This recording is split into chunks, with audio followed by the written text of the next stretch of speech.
여러분 다 같이 자리에서 일어나셔서 하나님 앞에 주일 오전 예배를 드리시겠습니다. 너희 의인들아 여호와를 즐거워하라. 찬송은 정직한 자들이 마땅히 할 바로다. 수금으로 여호와께 감사하고 열줄 비파로 찬송할지어다.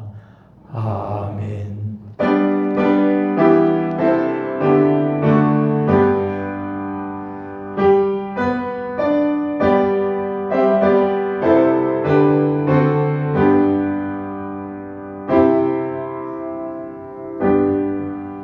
할렐루야. 우리 하나님 앞에 찬양과 경배를 올려드리옵나이다. 저희 민족에게 깊은 속박 속에서 자유를 허락해 주셨던 우리 하나님 앞에 찬양과 경배를 올려드리옵나이다. 그날의 그 광복이 없었다면 우리 대한민국은 오늘 없었을 것입니다. 하나님께서 우리에게 광복을 허락해 주시고 해방을 허락해 주셨음을 인하여 감사드리옵나이다. 뿐만 아니라 더 감사하는 이유는 저희들을 사탄의 속박으로부터, 죄의 속박으로부터 해방시켜 주시고 자유케 해주신 그 하나님의 놀라운 은혜 앞에 찬양과 경배를 올려드리옵나이다. 오늘 이 시간에 하나님 앞에 나와서 저희들이 예배하고 찬양하며 경배합니다. 저희들의 예배를 받아 주시옵고 오늘도 저희들에게 필요한 말씀을 허락하여 주시옵소서. 이 모든 말씀 예수님의 이름으로 간절히 기원하옵나이다. 아멘.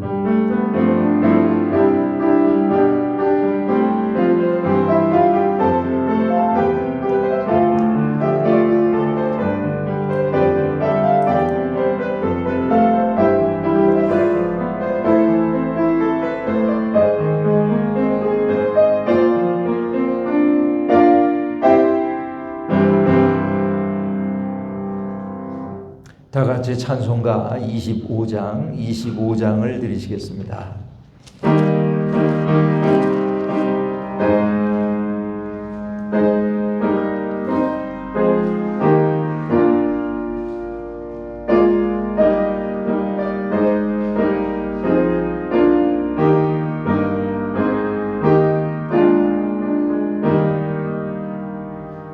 멸류관 벗어서 주 앞에 들으세.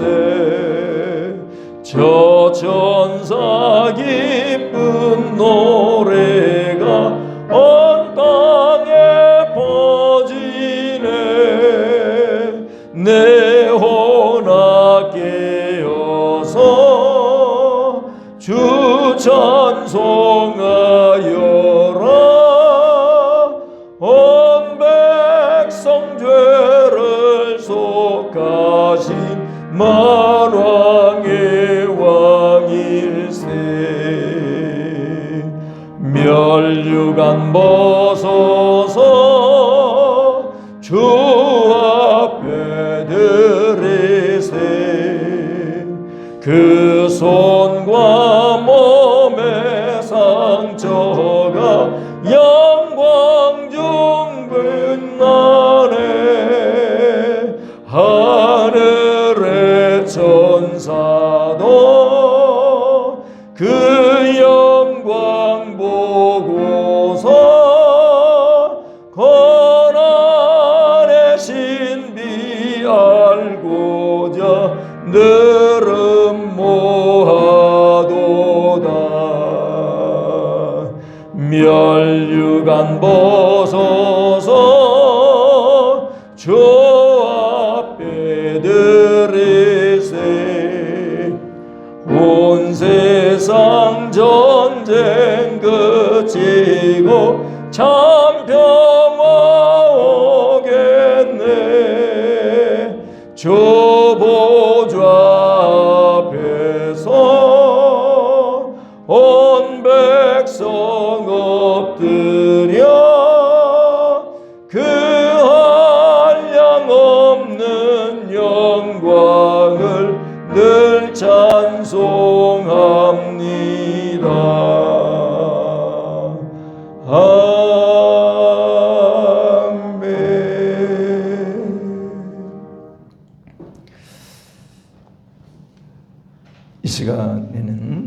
하나님과 나만이 하는 죄와 허물을 내어놓는 참회의 기도를 드리시겠습니다.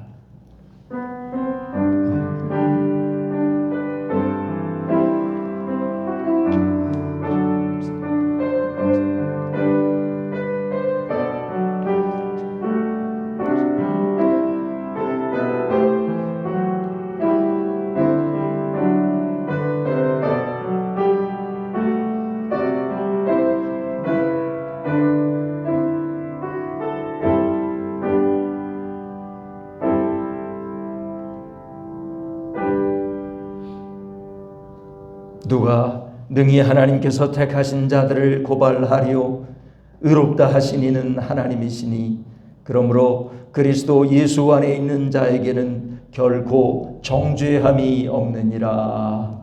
아멘. 사도신경으로 신앙고백 드리겠습니다. 나는 전능하신 아버지 하나님 천지의 창조주를 믿습니다. 나는 그의 유일하신 아들 우리 주 예수 그리스도를 믿습니다. 그는 성령으로 잉태되어 동정녀 마리아에게서 나시고 본디오 빌라도에게 고난을 받아 십자가에 못 박혀 죽으시고 장사된 지 사흘 만에 죽은 자 가운데서 다시 살아나셨으며 하늘에 오르시어 전능하신 아버지 하나님 우편에 앉아 계시다가 거기로부터 살아있는 자와 죽은 자를 심판하러 오십니다. 나는 성령을 믿으며 거룩한 공교회와 성도의 교제와 죄를 용서받는 것과 몸의 부활과 영생을 믿습니다. 아멘. 다 같이 교동문 100번을 교독하시겠습니다. 교동문 100번입니다. 교동문 100번을 교독하시겠습니다. 할렐루야. 내 영혼아 여호와를 찬양하라.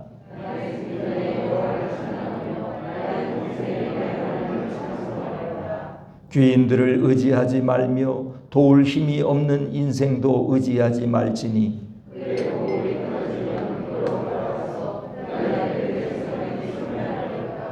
야곱의 하나님을 자기의 도움으로 삼으며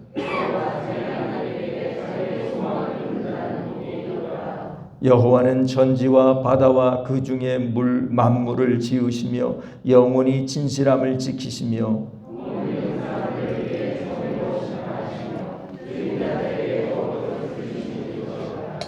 여호와께서는 갇힌 자들에게 자유를 주시는도다.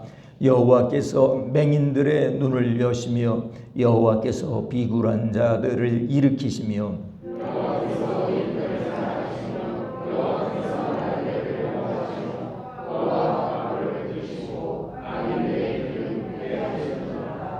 아멘. 다 같이 앉으셔서 찬송가 421장 드리시겠습니다.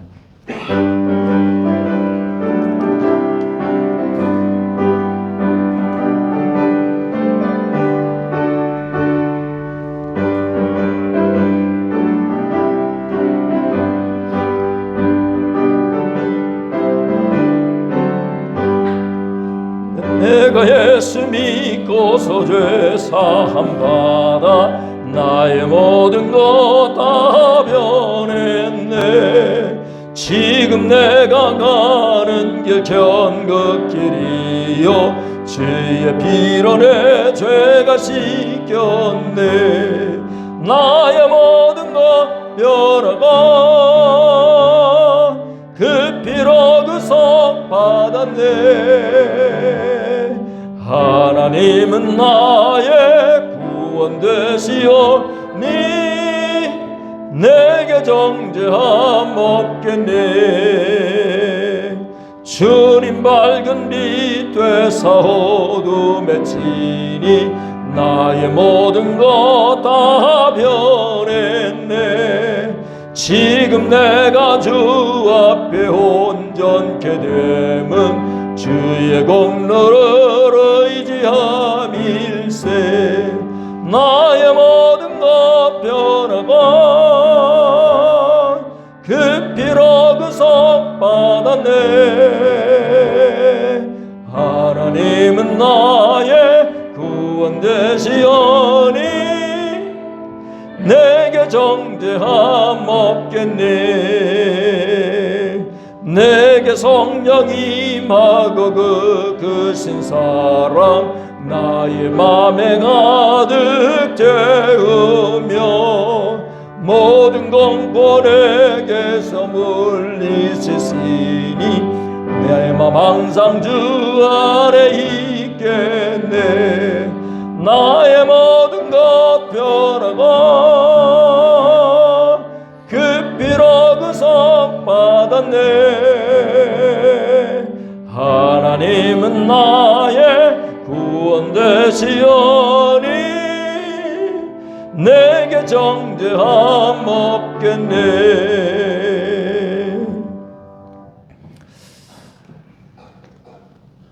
예배를 위하여 이 시간 곽동은 집사님 기도 인도해 주시겠습니다.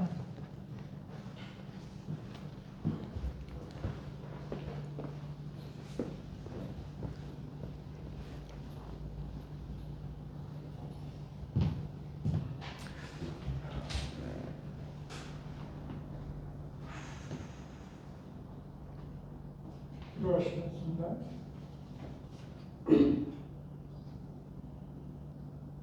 사랑과 은혜가 풍성하신 아버지 하나님, 주님을 찬양합니다. 오늘 거룩한 주일을 맞아 찬양하며 예배드리게 하심을 감사합니다. 하나님, 아버지 나라와 민족의 어려움을 위해 기도하게 하시니 감사합니다. 요즘 세상은 너무나 혼돈의 세상입니다.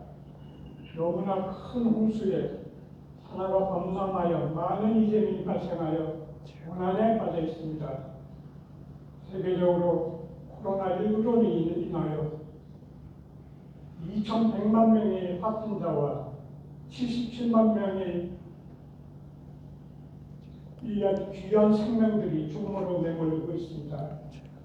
주님, 저희는 이토록 무력한 존재입니다. 저희 힘으로는 끝이 없는 이 풍파를 견뎌내기는 너무나 큰 고난입니다. 그러나 주님께서 저희를 붙드시면 달라진다는 것을 믿습니다. 불안과 공포에 익숙된 이 나라를 회복시켜 주시옵소서. 이 사태를 진정시키기 위해 최전선에 나온 방역 당국의 의료진에게 능력을 주셔서 최선의 방역이 이루어지도록 해주시옵소서. 시기에 빠진 이재민을 위하여 기도합니다. 이재민들이 생활이 조속히 복구되도록 도와주시옵고 복구되도록 도와주시옵소서. 말씀을 전하시는 김기정 목사님께 지혜와 건강을 더하여 주시고 모든 성도들이 하나님의 말씀으로 잘 인도되도록 도와주시옵소서. 죄 많고 부족하지만 하나님의 사랑과 예수 그리스도의 이름으로 기도합니다. 아멘.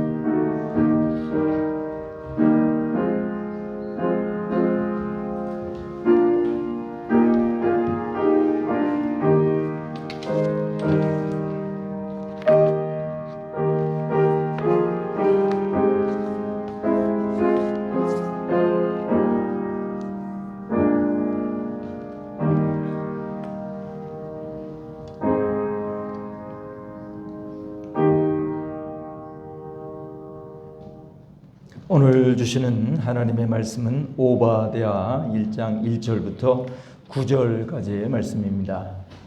구약성경 1285면 오바댜 1장 1절부터 9절까지의 말씀을 제가 봉독해 드리겠습니다. 이 하나님의 말씀을 봉독할 때 살아계신 하나님의 음성을 다 함께 들으실 수 있게 되기를 바랍니다. 주 여호와께서 에돔에 대하여 이와 같이 말씀하시니라. 우리가 여호와께로 말미암아 소식을 들었나니 곧 사자가 나라들 가운데에 보내심을 받고 이르기를 너희는 일어날지어다. 우리가 일어나서 그와 싸우자 하는 것이니라. 보라 내가 너를 나라들 가운데에 매우 작게 하였으므로 내가 크게 멸시를 받느니라. 너의 마음의 교만이 너를 속였도다. 바위 틈에 거주하며 높은 곳에 사는 자여, 내가 마음에 이르기를 누가 능히 나를 땅에 끌어내리겠느냐 하니, 내가 독수리처럼 높이 오르며 별 사이에 깃들일지라도 내가 거기에서 너를 끌어내리리라. 여호와의 말씀이니라. 혹시 도둑이 내게 이르렀으며 강도가 밤중에 내게 이르렀을지라도 만족할 만큼 훔치면 그치지 아니하겠느냐? 혹시 포도를 따는 자가 내게 이르을지라도 그것을 얼마쯤 남기지 아니하겠느냐? 내가 어찌 그리 망하였는고 에서가 어찌 그리 수탈되었으며 그 감춘 보물이 어찌 그리 빼앗겼는고. 너와 약조한 모든 자들이 다 너를 쫓아 변경에 이르게 하며 너와 화목하던 자들이 너를 속여 이기며 내 먹을 것을 먹는 자들이 다 내 아래에 함정을 파니 내 마음에 지각이 없음이로다. 여호와의 말씀이니라. 그날에 내가 에돔에서 지혜 있는 자를 멸하며 에서의 산에서 지각 있는 자를 멸하지 아니하겠느냐? 틈하나 내 용사들이 놀랄 것이라. 이로 말미암아 에서의 산에 있는 사람은 다 죽임을 당하여 멸절되리라. 아멘. 우리 함께 찬송가 430장, 찬송가 430장을 드리도록 하겠습니다.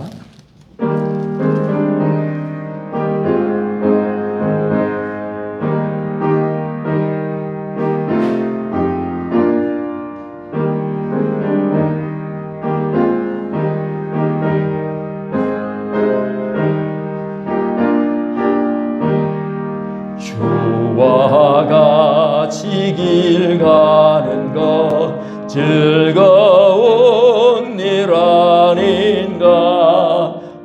우리 주님 걸어가신 발자취를 밟겠네. 한 걸음 한 걸음 주 예수와 함께 날마다 날마다 우리 걸어가리.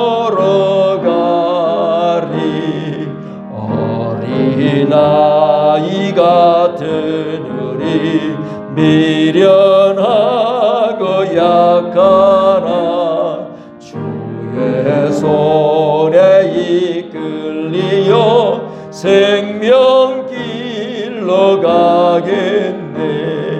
한 걸음 한 걸음 주 예수와 함께 날마다 날마다 우리 걸어가리.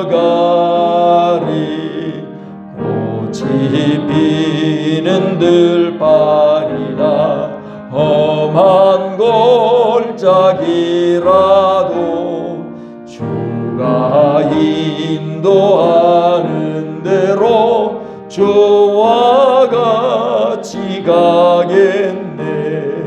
한 걸음 한 걸음 주 예수와 함께 날마다 날마다 우리 걸어가리. 옛 선지자 에녹같이 우리들도 천국에 들려 올라갈 때까지 주와 같이 되었겠네. 한 걸음 한 걸음 주 예수와 함께 날마다 날마다 우리 걸어가리.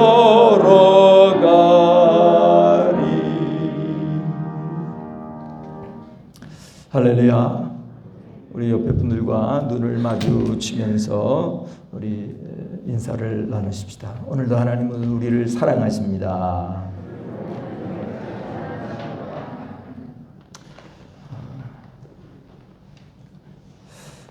우물 안에 사는 개구리와 백두산에 사는 호랑이 둘 중에 누가 교만할까요? 어떤 분들은 물론 백두산의 호랑이가 더 교만하죠. 이렇게 대답을 할 수 있을 것입니다. 그러나 우물 안에 사는 개구리가 백두산에 사는 호랑이보다 더 교만하다고 합니다. 왜 그럴까요?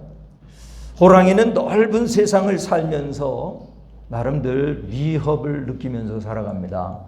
사냥꾼의 위협이 제일 무섭죠.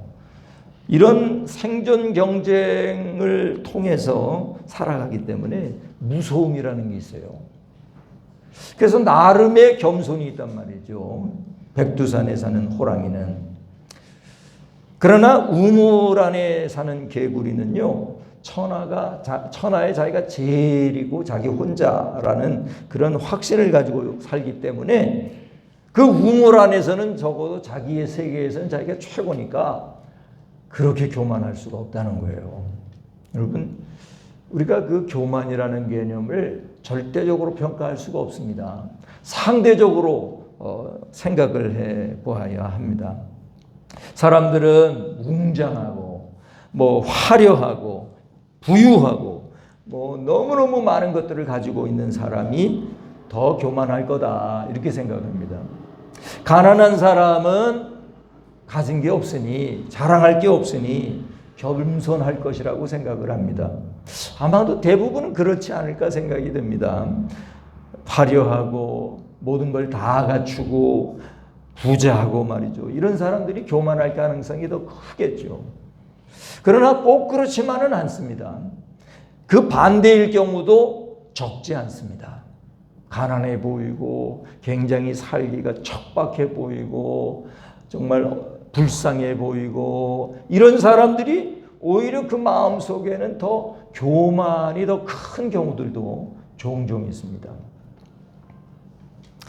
저와 여러분이 부하든지 혹은 가난하든지 어떤 경우에도 저와 여러분은 교만하지 아니하고 겸손한 사람들이 다 되시기를 주님의 이름으로 축원합니다. 오늘은 8.15 광복주의를 기념하면서 드리는 예배라 할 수 있는데요. 이 교만한 나라 중에 우리 주위에 있는 나라들이 대부분 교만하죠. 중국 엄청 교만합니다. 그러니까 중화 사상이 뭐냐면 온 세상은 우리 중국을 중심으로 돌아간다. 이 중화 사상. 그리고 그 옆에 있는 소련, 지금은 러시아지만 말이죠. 소련, 이 보통 교만한 나라가 아니었죠. 그리고 우리 밑에 있는 일본, 보통 교만한 나라가 아니죠. 그 작은 섬나라가 세계를 제패하려고 세계 전쟁을 2번이나 일으켰으니 그리고 그건 큰 전쟁이고 작은 청일 전쟁, 러일 전쟁을 좀 많이 일으켰습니까? 근데 보면은 작단 말이죠. 작아서 별로 교만할 것도 없어 보이는데 일본은 대단히 교만합니다. 대단히 교만해요. 어떤 경우에 있더라도 여러분 교만하면 패망합니다. 교만하면 반드시 망할 수밖에 없습니다. 그러나 겸손하면 하나님 앞에 겸손하면 결국 하나님의 구원을 받고 은혜를 받는 것을 우리는 늘 경험하게 됩니다. 우리 옆에 분들과 인사를 나누십시다. 우리 교만하지 말고 겸손합시다. 자, 오늘 본문 말씀에는 하나님께서 에돔이라고 하는 나라에 대한 교만에 대하여 심판하시겠다 하는 그러한 말씀이 기록되어 있습니다. 우리 3절을 제가 그만할 때까지 다 같이 한 목소리로 읽겠습니다. 너의 마음의 교만이 너를 속였도다. 예, 거기까지. 너의 마음의 교만이 너를 속였도다. 이 너는, 여기서 너는 누구를 말하냐면, 어느 나라를 말하면 에돔 나라를 말하는 거예요. 에돔 너의 마음의 교만이 너를 속였도다. 이렇게 말을 해요. 그리고 4절 그 후반절을 제가 읽어드리면, 내가 거기에서 너를 끌어내리리라 여호와의 말씀이니라. 하나님께서 이 교만한 에돔을 그 교만한 자리에서 끌어내리겠다 하고 말씀합니다. 더 구체적으로 어떻게 하나님이 그 에돔의 교만에 대해서 심판하시겠다고 말씀하십니까? 9절을 우리 다 같이 한 목소리로 읽겠습니다. 드마나 내 용사들이 놀랄 것이라. 이로 말미암아 에서의 산에 있는 사람은 다 죽임을 당하여 멸절되리라. 한마디로 말하면 이 교만한 에돔을 하나님께서 멸망시키시겠다. 멸절하겠다. 이런 심판을 예고하는 것입니다. 여러분, 에돔은 어떤 나라입니까? 에돔의 조상은 누구입니까? 그는 이삭의 큰아들 에서를 말합니다. 에서의 후손이 세운 나라가 에돔이에요. 에돔. 자, 이삭의 작은 아들은 야곱이죠. 야곱의 후손은 어느 나라가 되죠? 이스라엘이 되죠. 이스라엘.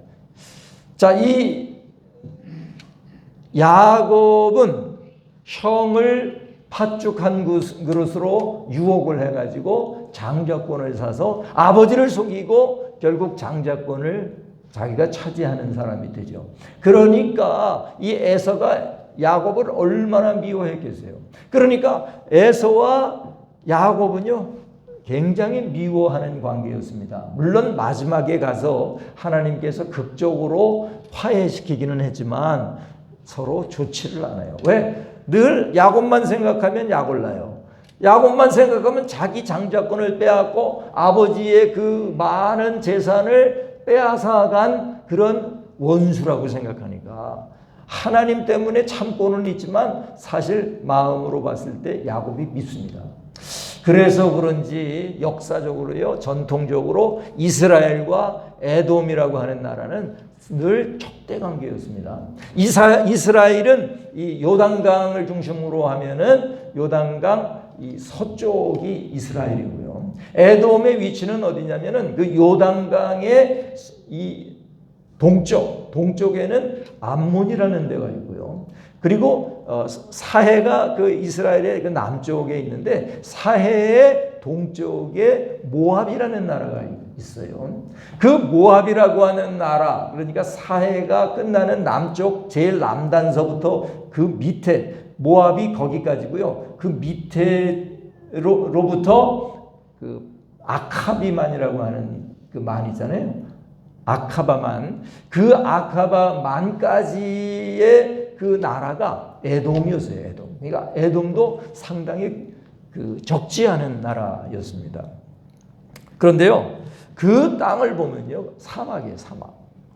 잘 풀도 제대로 나지 않는 그런 아주 척박한 땅입니다. 그 땅이. 산지가 많아요, 산지가. 돌산이 많아요. 사암으로 이루어진 산이 많이 있습니다. 그러니까 농사를 제대로 지을 수가 없어요. 비옥한 땅이 아니에요. 건조한 땅이고 척박한 땅입니다. 화려하거나 윤택하거나 뭐가 풍성하거나 부유한 그런 삶을 살 수 있는 환경이 아니었습니다. 물도 풍부하지 않습니다. 생활하기가 정말 대단히 척박한 어려운 그런 곳입니다.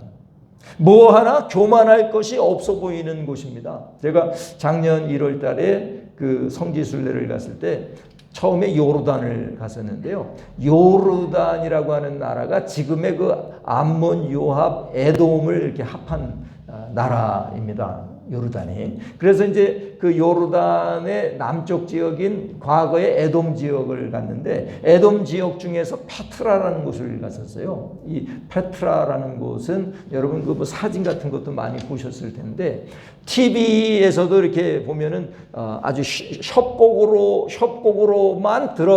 협곡을 통해서만 들어갈 수 있는 곳이 바로 그 페트라인데 이 페트라가 바로 이 에돔이라고 하는 나라의 수도였던 셀라. 과거에는 에돔 나라 때는 셀라라고 하는 곳이 나중에는 페트라라고 하는 곳으로 됐는데요. 그 안으로 들어가 보니까요. 정말 어떻게 이런 곳에서 살았을 수 있었을까? 그냥 이 바위로 된 절벽에 굴을 파가지고 저 높은 곳에다가 굴을 파가지고 살아요. 근데 어떻게 저기 올라갈 수 있을까? 그런데 자기들 나름대로 이렇게 올라갈 수 있는 계단을 만들어 놓고 저 높은 곳에 그 굴을 파가지고 살더라고요. 근데 저는 아무리 그렇게 살았다 하더라도 저보러 거기 살라 그러면 도저히 못 살겠더라고요. 근데 어떻게 이 사람들이 이렇게 교만할 수가 있었을까? 교만할 것이 없어 보이는 그런 사람들이었다 하는 거예요.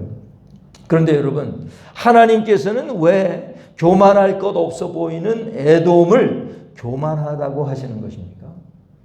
왜 하나님은 제가 볼 때는 교만할 것 같지도 않은데 왜 하나님께서는 교만할 것 없어 보이는 에돔을 교만하다 하시는 것이냐 하는 거예요. 그것은 첫 번째로 보시면은 에돔이 자신의 자연 환경을 의지하기 때문에 교만하다 말씀하셨다는 거예요. 한번 따라합시다. 에돔이 자신의 자연 환경을 의지하기 때문입니다. 우리 3절과 4절을 다 같이 한 목소리로 읽겠습니다. 너의 마음의 교만이 너를 속였도다. 바위 틈에 거주하며 높은 곳에 사는 자여, 내가 마음에 이르기를 누가 능히 나를 땅에 끌어내리겠느냐 하니, 내가 독수리처럼 높이 오르며 별 사이에 깃들지라도 내가 거기에서 너를 끌어내리리라. 여호와의 말씀이니라. 자, 에돔의 이 자연 환경을 다시 한번 좀 정리를 하면 이 BC 13세기에서 BC 6세기까지 그들은 사해의 동남쪽에 해당하는 산이 많은 지역, 세일산이라고 하는데요. 세일산 지역을 중심으로 해서 이 에돔이라고 하는 나라가 형성이 되었습니다.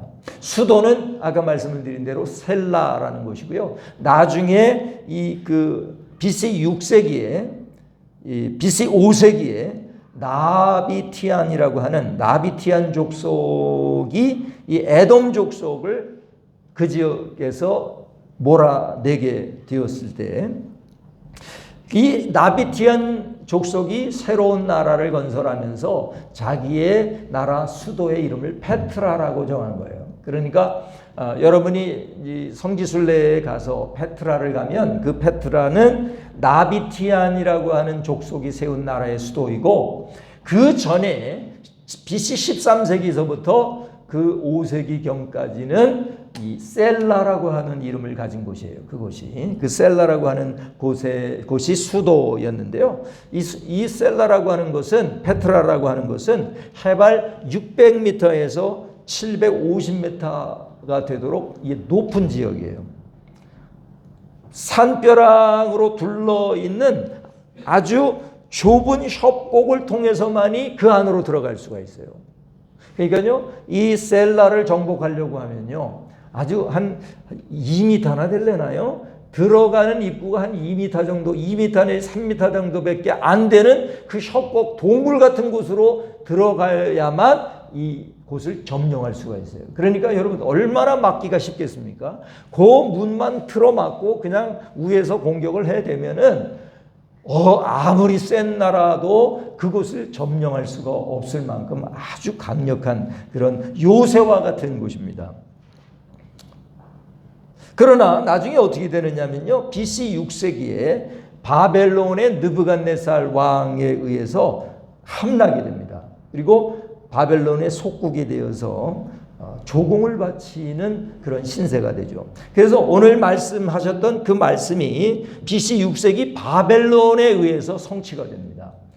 자, 그 전까지는 에돔 사람들은 어떤 마음을 가지고 있었느냐 하면은, 야, 어떤 나라도, 어떤 사람들도 우리를 함락시킬 수가 없어. 이런 자신감이 팽배함으로 인해서 얼마나 교만했는지 모릅니다. 여러분 한번 생각해 보세요. 아무도 나를 건드릴 수 없다. 아무도 나를 이길 수 없다. 적어도 내가 가서 이길 수는 없지만 내가 여기만 딱 지키고 있으면 어떤 누구도 나를 건드릴 수 없다. 그러면 그리고 그 안에서 다 먹고 살 게 있다. 이렇다면 이보다 더 강한 나라가 어디 있습니까? 이보다 더 믿을 만한 나라가 어디 있어요? 이 에돔이 그런 나라였단 말이에요.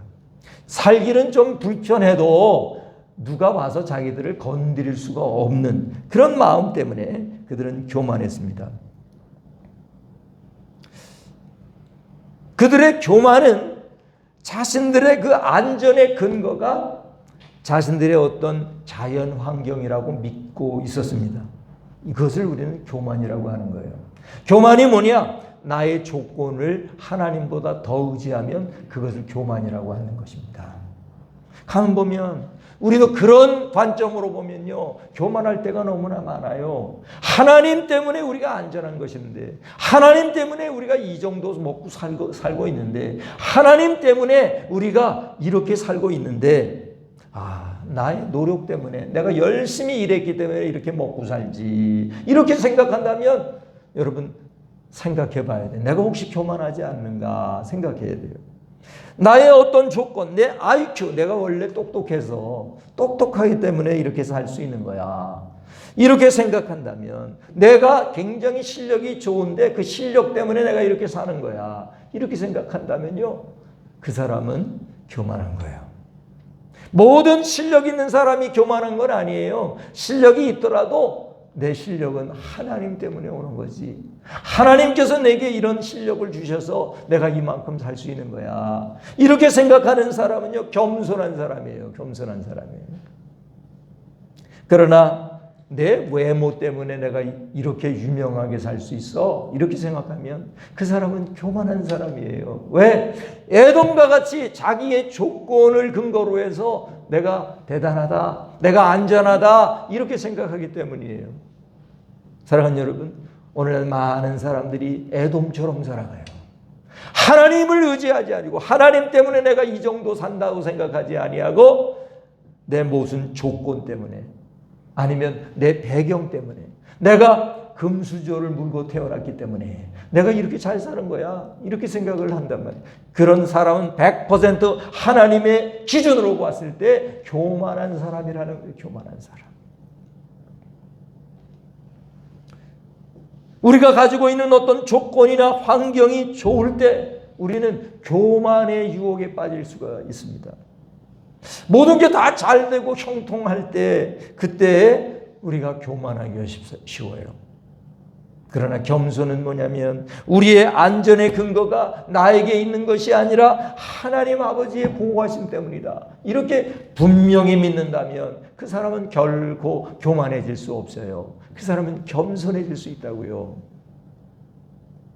내가 이렇게 잘 먹고 잘 사는 것, 이건 나 때문이 아니라, 나의 어떤 조건 때문이 아니라 하나님이 내게 허락하신 은혜다, 하나님께서 내게 허락하신 축복이다, 이 사실을 분명히 믿는 사람은요, 하나님 앞에 겸손할 수 있어요.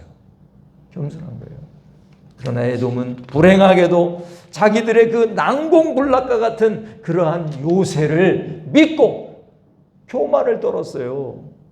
그러니 하나님께서 그들을 심판하실 수밖에 없었고요, 그 심판의 도구로 바벨론의 느부갓네살을 사용할 수밖에 없었던 거예요. 나중에는 이 나비티안 족속을 통해서 완전히 그곳에서 몰아내게 됩니다. 여러분, 그때 망해가지고 어떻게 되느냐 하면요, 나중에 그들이 살고 있었던 그 셀라에서 쫓겨나가지고 이스라엘 유다의 남쪽에 있는 이두메라고 하는 곳으로 나중에 이주해 오게 됩니다. 이두메, 그 신약의 지도를 보면 이두메라고 하는 곳이 나오는데, 그 이두메가 바로 이 에돔 사람들이 나비티안 족속에게 패배하고 도망와서 산 지역이 이두메인데, 그 이두메 출신의 사람이 예수님 당시에 헤롯 대왕이에요. 헤롯 대왕. 헤롯 대왕이 그러니까 그 유대인들과 아주 가까이 살고 있었던 에돔 족속의 후예가 바로 헤롯 대왕입니다. 뭐 이 정도 그 역사를 생각해 보실 수가 있겠습니다. 다시 한번 말씀을 드리지만 교만은 뭐냐? 하나님 때문에 내가 안전한 것이 아니라 나의 어떤 조건, 나의 어떤 자연 환경, 이런 것이 때문에 내가 안전하다, 이렇게 생각하면 그 사람은 교만한 사람이라는 거예요. 겸손한 사람은 내가 이렇게 사는 것은 내 자연 환경이 아니라 이 자연 환경을 주신 하나님이시다. 하나님이 내게 좋은 머리를 주신 하나님 때문이다. 또 하나님께서 내게 주셨던 많은 좋은 조건들, 그 좋은 조건이 아니라 그것을 주신 하나님 때문이다. 이렇게 믿고 생각하는 사람이 겸손한 사람이 된다. 저와 여러분, 이런 겸손한 사람 다 되시기를 주님의 이름으로 축원합니다. 또한 두 번째로 보시면은 하나님께서는 왜 이 교만할 것 없어 보이는 에돔을 교만하다 하시는 것입니까? 그것은 에돔이 자신의 동맹국을 의지하기 때문이다 하는 거예요. 한번 따라합시다. 에돔이 자신의 동맹국들을 의지하기 때문입니다. 우리 7절을 다 같이 한 목소리로 읽겠습니다. 너와 약조한 모든 자들이 다 너를 쫓아 변경에 이르게 하며 너와 화목하던 자들이 너를 속여 이기며 내 먹을 것을 먹는 자들이 내 아래에 함정을 파니 내 마음에 지각이 없음이로다 하고 말합니다. 자, 에돔은요 전통적으로 여러 나라와 이 동맹을 맺고 있었습니다. 그 동맹이, 대표적인 동맹이 바로 위에 있는 모압이라고 하는 나라와 동맹을 맺고 있었고, 그리고 모압이라고 하는 나라 위에 어떤 나라가 있었다고요? 암몬이라는 나라가 있었다고요. 헷갈리시죠? 이 암몬이라고 하는 나라와도 동맹을 맺고 있었고, 좀 더 멀리 있는 두로, 지금의 그 레바논이죠. 두로와 시돈과도 동맹을 맺고 있었어요. 그리고 더 나아가서는 그 더 멀리 있는 바벨론과도 동맹을 맺고 있었어요. 그러니까 굉장히 든든하죠. 자기가 살고 있는 지역도 이 아주 요새와 같은 곳인데다가 동맹도 아주 빵빵했어요. 바벨론도 동맹이지, 모압도 동맹이지, 암몬도 동맹이지, 두로도 동맹이지, 시돈도 동맹이지. 여러분, 왜 동맹을 이렇게 많이 가지는 것입니까? 동맹국은 왜 맺는 것입니까? 그 당시 이 에돔을 제일 위협하는 나라가 어떤 나라였겠습니까? 가까이는 유다, 또 가까이는 또 어떤 나라? 애굽. 이런 나라들이 위협적인 나라예요. 여러분, 동맹이라는 것은요, 친하기 때문에 맺는 게 아니에요. 우리는 동맹은 친한 나라라 이렇게 생각을 하는데, 동맹은 친하기 때문에 맺는 게 아니에요. 동맹을 맺으면 친해지죠. 그러나 친하기 때문에 동맹을 맺는 게 아니에요. 동맹은 어떤 나라들끼리 맺느냐면요, 적이 같은 나라끼리 동맹을 맺는 거예요. 이해가 되십니까? 바벨론의 적이 누구예요? 애굽이에요. 그 당시 바벨론이 강대국이고 애굽도 강대국이기 때문에 강대국과 강대국이 서로 다투는데, 지금 그 가운데 껴있는 에돔의 입장에서는 누가 더 위협적이냐면 저기 멀리 있는 바벨론이 위협적인 게 아니라 바로 자기들 밑에 있는 애굽이 위협적인 거예요.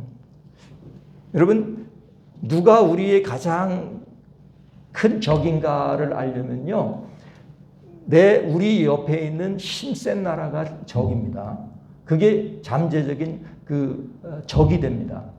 저 멀리 있는 10세 나라는 우리의 적이 될 가능성이 적어요.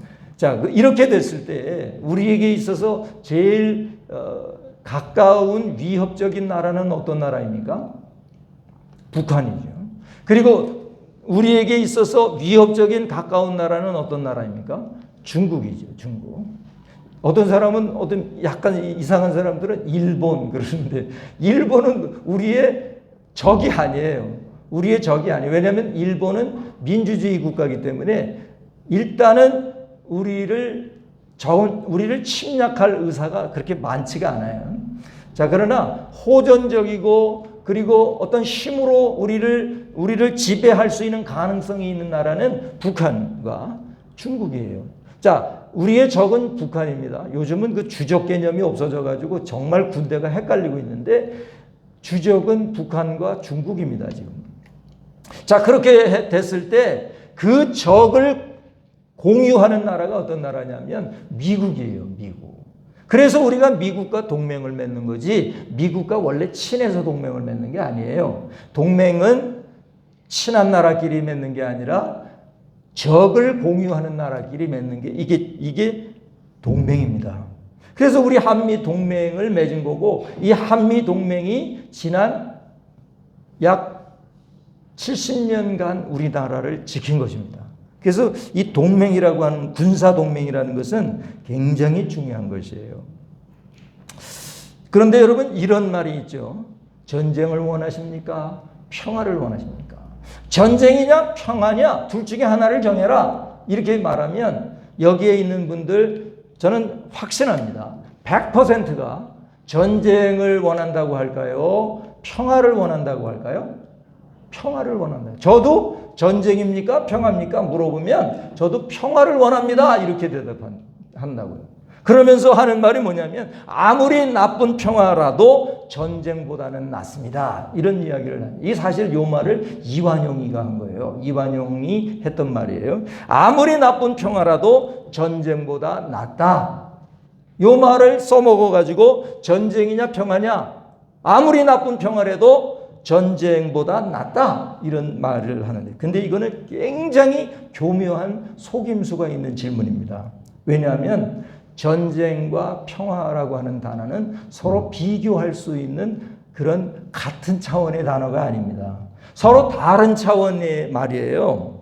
왜? 우리가 전쟁하다라는 말을 할 수 있지만 평화하다라는 말을 할 수가 없어요. 전쟁하다는 이거는 행동을 말하는 단어예요. 평화는 상태를 말하는 말입니다. 평화하다라고 말하지 않고 평화롭다라고 말하는 거예요. 전쟁은 수단이고 평화는 그것을 통해서 얻을 수 있는 결과와 목적이에요. 그러니까 서로 비교할 수 없는 말이에요. 이건 굉장히 교묘한 속임수가 있는 질문입니다. 그러니까 원래 성립될 수 없는 질문인데 질문을 하는 거예요. 전쟁입니까? 평화입니까? 100% 평화죠, 뭐. 그렇게 하면. 근데 여러분 속지 마세요. 말씀드린 대로 전쟁과 평화는 서로 비교할 수 있는 같은 차원의 단어가 아니라니까요. 전쟁의 반대말은 뭐냐면은 전쟁하지 않는 거예요. 평화의 반대말이 전쟁이 아니에요, 여러분. 평화를 얻기 위해서 전쟁도 불사하는 거예요. 전쟁할 수 있을 만큼 강력한 힘을 가질 때에 평화를 얻을 수가 있는 거예요. 그런데 교묘하게 전쟁을 원하십니까? 평화를 원하십니까? 이건 아주 사악한 거짓말이 그 속에 들어있는 말입니다. 여러분, 평화를 얻기 위해서는요, 전쟁도 불사할 수 있을 만큼 힘을 가져야만 평화를 지킬 수 있는 것이지, 저 힘이 강한 사람에게 대화를 통해서 우리 평화하자 이래가지고 되는 게 아니에요. 왜? 그 힘이 있는 대상이 우리가 들어와도 막아낼 수 있는 힘이 없다고 하는 판단이 서면요, 아무리 평화 조약을 맺었어도요 반드시 전쟁을 일으키게 돼 있어요. 근데 전쟁을 일으키지 않게 하기 위해서는 하는 수 없이 전쟁할 수 있을 만한 강력한 힘을 가질 때 평화라고 하는 상태를 얻을 수가 있는 거예요. 여러분, 그러니까 그 말에 속으면 안 돼요. 전쟁입니까? 평화입니까? 요 질문에는 대단한 속임수가 들어있다는 것을 알아야 됩니다. 여러분, 아무리 나쁜 평화는 어떤 겁니까? 우리가 다 내어놓고 일본에게 식민지 통치를 받으면서 우리 거 다 내주고, 이건 나쁜 평화죠. 근데 이 나쁜 평화를 여러분이 원하십니까? 전쟁을 하기 싫다고 나쁜 평화를 원할 것입니까? 이완용이가 그 했던 말이에요, 이 말이. 여러분 기억하세요. 전쟁과 평화는 비교할 수 있는 단어가 아니라니까요. 아니에요. 평화하기 위해서는 힘을 길러야 합니다. 평화하기 위해서는 전쟁을 준비할 수 있어야 됩니다. 평화하기 위해서는 힘을 가지고 있어야 평화 협정도 맺을 수 있는 거예요. 왜? 저쪽이 힘이 강하니까 평화 협정을 맺어야겠구나 이렇게 생각했는데, 힘이 없는 자가 평화 협정 맺읍시다 그러면 그 협정은 아무 쓸모 없는 종이 쪼가리가 되는 것입니다. 결국 말씀드린 대로 이 에돔도 그 자신들의 동맹국을 의지했어요. 야, 바벨론이 우리 동맹국이야. 모압, 암몬, 두로, 시돈 다 우리 동맹국이야. 저 유다와 애굽만 빼놓고 다 우리 동맹국이야. 이렇게 믿고 있었어요. 그런데 어떻게 됐죠? 7절을 다시 보시면 너와 약조한 모든 자들이 다 너를 쫓아 변경에 이르게 하며 너와 화목하던 자들이 너를 속여 이기며 내 먹을 것을 먹는 자들이 내 아래에 함정을 파니 내 마음에 지각이 없음이로다. 자, 이 에돔은 자기의 사람들을, 동맹국을 의지했어요. 그러나 그것은 마치 썩은 동아줄과 같이 믿을 수 없는 것이 되어버리고 말았어요. 여러분, 그러면 교만한 거예요. 사람을 의지하면, 내 주변에 있는 백그라운드를 의지하면, 내 아버지를 의지하면, 내 어머니를 의지하면, 내 집안을 의지하면, 내 재산을 의지하면, 어떤 사람들, 나를 뒤를 봐주는 어떤 사람을 의지하면 그 사람은요 교만하다고 말씀합니다. 교만하다. 그리고 그 결과는 어떻게 되느냐면 패망이에요. 패망. 그러면 어떤 게 겸손이에요? 그 동맹국 사람들 그거 의지하지 말란 말이 아니에요. 그보다 더 하나님을 의지하라는 거예요. 하나님이 나의 안전의 모든 원인이다. 하나님이 내가 쓰고 먹고 사는 모든 것의 공급자이시다. 하나님이 나의 모든 것에 나를 인도하시는 인도자가 되신다. 그 사실을 분명히 믿는 사람은요 하나님 앞에 겸손할 수 있어요. 하나님 앞에 겸손할 수 있어요. 그것을 잊어버리면, 자꾸 사람을 더 의지하면 교만한 사람이 되고 결국 패망할 수밖에 없다 하는 것을 여러분 기억해야 합니다. 여러분, 사람 잘 사귀어야죠. 사람을 잘 사귀어야 하죠. 가능하면 좋은 사람들 많이 사귀세요. 그러나 그 사람들이 결국은 여러분을 구원시키는 게 아니에요. 그 사람들이 여러분을 진짜로 마지막 순간까지 여러분의 영혼을 책임지는 게 아니에요. 여러분의 영혼을 책임지시는 분은 오직 우리의 하나님이신 거예요. 우리의 예수님이신 거예요. 우리의 성령님이신 거예요. 저와 여러분이 그 하나님을 더 의지하는 사람들, 겸손한 사람들 다 되시기를 주님의 이름으로 축원합니다. 또한 마지막으로 하나님께서 왜 이 교만할 것 없어 보이는 에돔을 교만하다 하시는 것입니까? 그것은 에돔이 자신의 지혜 있는 자와 지각 있는 자를 의지하기 때문이다 이렇게 말합니다. 한번 따라 합시다. 에돔이 자신의 지혜 있는 자와 지각 있는 자를 의지하기 때문입니다. 우리 8절을 다 같이 한 목소리로 읽겠습니다. 여호와의 말씀이니라. 그날에 내가 에돔의 지혜 있는 자를 멸하며 에서의 산에서 지각 있는 자를 멸하지 아니하겠느냐 하고 말합니다. 여기서 그날은 바로 하나님의 심판의 날이에요. 에돔이 그렇게 오랫동안 침략을 당하지 않았던, 안전할 수 있었던 중요한 이유 중에 하나는 그들 가운데 지혜 있는 자들이 있었기 때문이에요. 지각 있는 자들이 있었기 때문이에요. 지혜라고 하는 것은요 응용 능력을 말하는 것이고, 지각은 뭔가 이렇게 감각이 좋은 거예요. 뭐 표현 능력이 좋다든가 아니면 뭘 구현해내는 기술이 좋다든가 이런 사람들을 지각이 있다 이렇게 말하고요.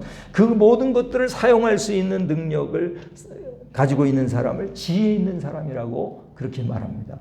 이 에돔이 지혜 있는 자, 지각 있는 자가 많이 있었어요. 제가 또 그 작년 그 성지순례 같은 이야기를 좀 하면 이 페트라를 가보니까요.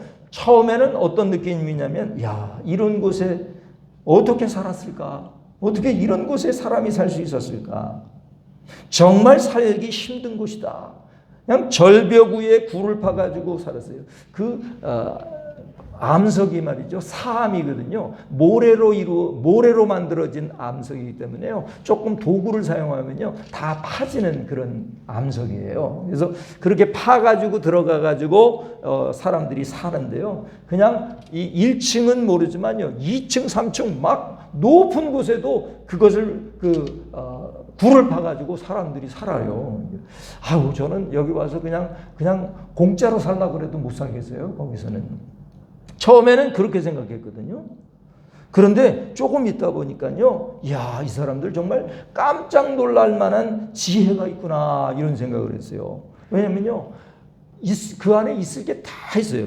그들이 거기엔 물이 잘 없는데 비가 오거나 뭐 이슬이 있거나 뭐 이렇게 비가 좀 올 때 그 비를 뭐 하나도 낭비 없이 그 비들을 다 모아가지고 이 저수지에 모아놓는 기술이 정말 탁월하더라고요. 어떻게 그 옛날에 이런 장치를 해놨을 수 있을까 할 정도로 감탄할 정도로 그런 장치가 거기 있더라고요. 그래서 저수지를 만들어요. 그리고 난 다음에 제가 아까 말씀드렸잖아요. 그 좁은 협곡을 통하면 그 안에 다 저기가 사람 사는 곳이 있다고 그러는데 그 길 옆으로요.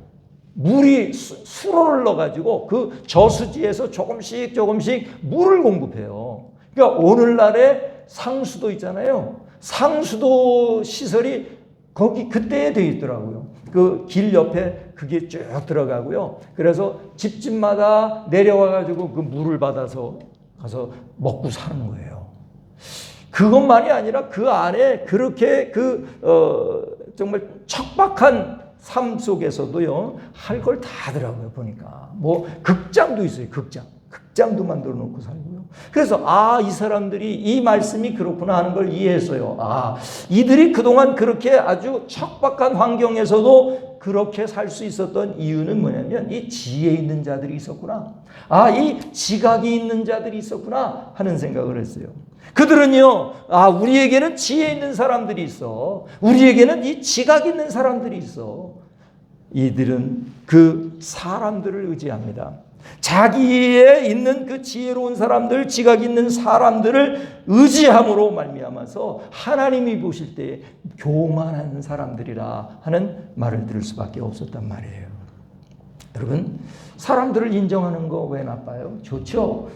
지혜 있는 사람들은 당신 지혜롭다고 하고 잘 일을 시킬 수 있도록 격려해 주는 거 참 좋은 일이죠. 지각 있는 사람들 뭘 잘 만들고 그 멋진 작품을 만들고 이런 사람들 얼마나 좋아요. 격려하는 건 좋지만 그들을 너무 하나님보다 의지하면 교만한 사람이 된다는 거예요. 그리고 그 결과는 패망이에요. 패망. 여러분, 우리에게 있는 우리를 도와주는 어떤 사람들, 그 사람들이 여러분을 진짜 살리는 게 아니에요. 정말 여러분이 의지할 분은 바로 우리를 창조하시고 지금도 이 우주를 이끌어가고 계시는 우리 하나님이신 거예요. 하나님은 우리의 처음이고 마지막이신 분이신 거예요. 그분을 의지할 때, 그분을 붙잡고 살 때 저와 여러분이 겸손한 사람들이 될 것입니다. 여러분, 오늘 우리가 이 에돔을 통해서 교만한 자가 되지 않아야겠다 하는 그런 교훈을 얻었습니다. 여러분, 교만한 자가 되지 않기 위해 어떻게 해야 됩니까? 자신의 조건, 하나님보다 더 의지하지 말아야겠다. 또 자신이 믿는 어떤 결탁한 동맹한 사람들, 동맹국을 의지하지 아니하고 하나님을 의지해야겠다. 또 자신의 지혜 있는 자, 지각 있는 자를 하나님보다 더 의지하지 않을 때, 하나님만 의지할 때 저와 여러분이 겸손한 사람들이 되실 줄로 믿습니다. 저와 여러분이 겸손한 사람들이 되어서 하나님의 은혜와 복을 누리시게 되기를 주님의 이름으로 축원합니다. 기도하시겠습니다. 오 하나님, 참 감사합니다. 오늘 이 말씀을 통해서 우리가 어떻게 살아야 할지 가르쳐 주심을 감사합니다. 하나님의 아들이셨지만 끝까지 겸손하여 십자가를 지시는 그 첫날에도 하나님께 기도하시면서 하나님을 의지하셨던 예수님처럼 우리도 우리의 어떤 조건이나 우리가 맺은 동맹국이나 우리에게 있는 지혜로운 자, 지각 있는 자를 의지하는 것이 아니라 예수님처럼 하나님을 더 의지하는 사람들이 되게 하여 주시옵소서. 그래서 교만한 자라 하는 말을 듣지 아니하고 겸손한 자라 하는 인정을 받을 수 있는 저희들이 되게 하여 주시옵소서. 이 모든 말씀 예수님의 이름으로 간절히 기도드리옵나이다. 아멘. 이 시간 준비하신 헌금을 하나님 앞에 정성껏 드리시겠습니다.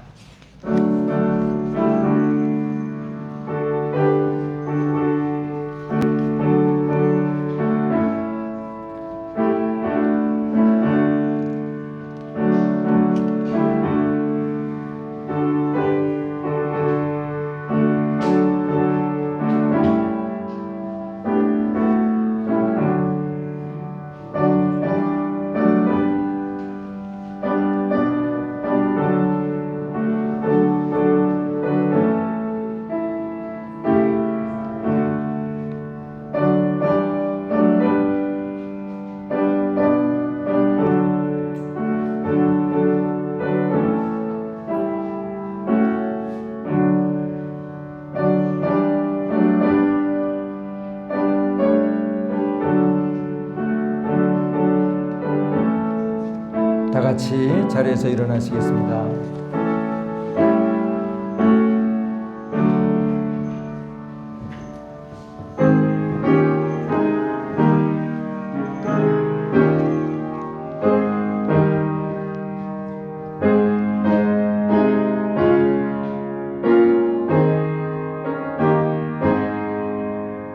진리와 생명 되신 주 이 몸을 바치옵니다. 믿음과 소망 사랑에 한 마음 되게 하소서.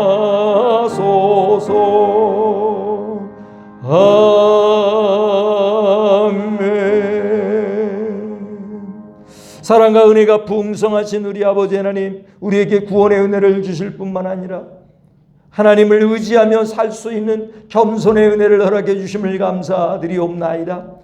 주께서 주신 그 은혜에 대하여 감사하여 여러 가지 모양으로 감사의 예물을 올려드리오니 이 시간 저희들에게 다함이 없는 복으로 갚아주시되 저희들의 영혼이 항상 성령으로 충만하고 그 성령님과 교제하는 저희들이 되게 하여 주시옵소서. 우리의 마음이 늘 행복하고 감사가 넘쳐날 수 있도록 도와주시고 기쁨이 넘쳐나게 하여 주시옵소서. 우리의 육체가 강건하고 저항력과 면역력이 강해지게 하여 주시옵소서. 또한 저희들이 하시는 모든 일들이 잘 되게 하시되 하시는 사업이 번창하게 하시고 직장에서 인정받고 승진할 수 있도록 도와주시옵소서. 또한 하시는 모든 일이 주님의 은혜 가운데 형통하게 하여 주시옵소서. 공부하는 학생들에게 지혜와 명철을 허락해 주셔서 머리 되게 하여 주시고 하나님께 쓰임받게 하여 주시옵소서. 수험생들에게 합격의 영광을 허락해 주시고 태문을 여셔서 새 생명을 허락하여 주시옵소서. 우리 예수의 영광 교회에 속한 모든 영혼들이 늘 하나님을 의지하며 살게 하여 주시옵소서. 이 모든 말씀 예수님의 이름으로 간절히 봉헌 기도 드리옵나이다. 아멘.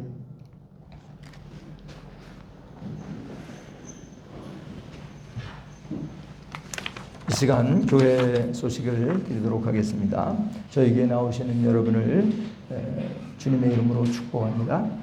교우들께서는 전도와 성경 읽기에 힘써 주시기 바랍니다. 말씀 대행진 우리가 말씀 읽기 표를 따라 진행하고 있습니다. 열심히 참여해 주시기 바랍니다. 지난주에 이 건물주가 그러니까 엘리베이터 공사를 앞으로 이제 할 텐데 지금 밖에 있는 화장실 자리에다가 하게 되니까 이 안에는 상관이 없으니까 우리가 4층으로 올라가기로 약속이 돼 있으니까 먼저 인테리어를 해서 먼저 올라가 달라 이런 요청을 해서요. 지난주에 건축위원회를 모였는데 건축위원회에서는 우리가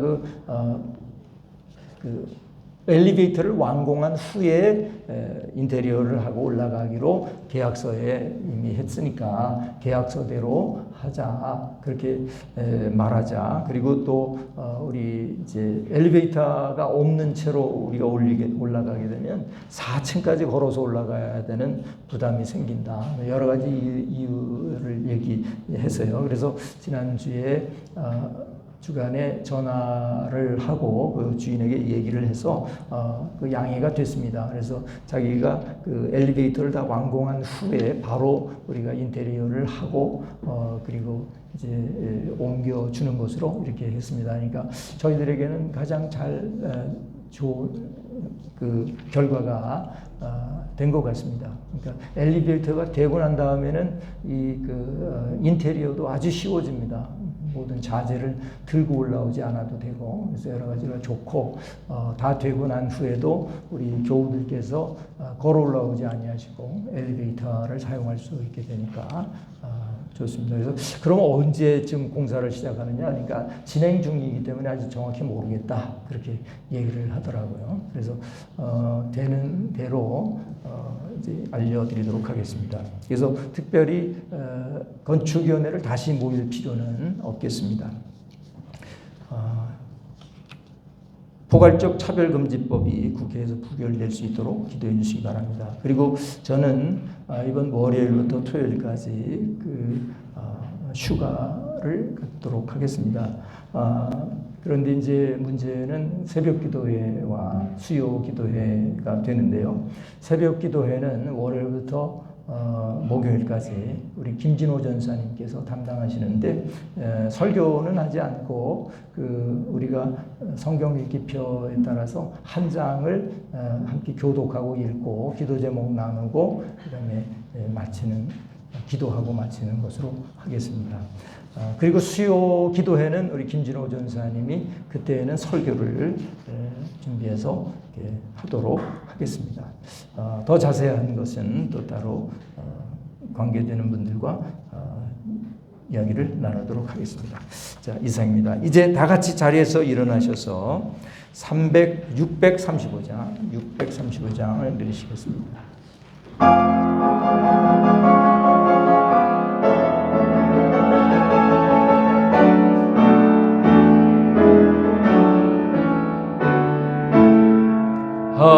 하늘에 계신 아버지 이름 거룩하사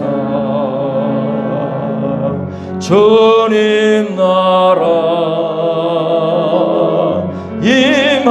임하시고 뜻이 이루어지리라.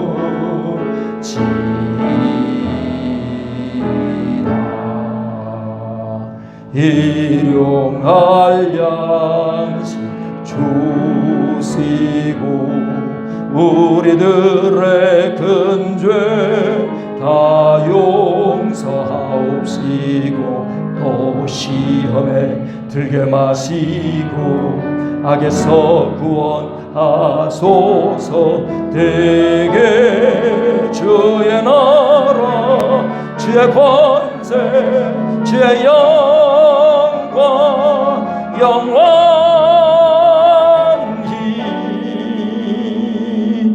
아멘.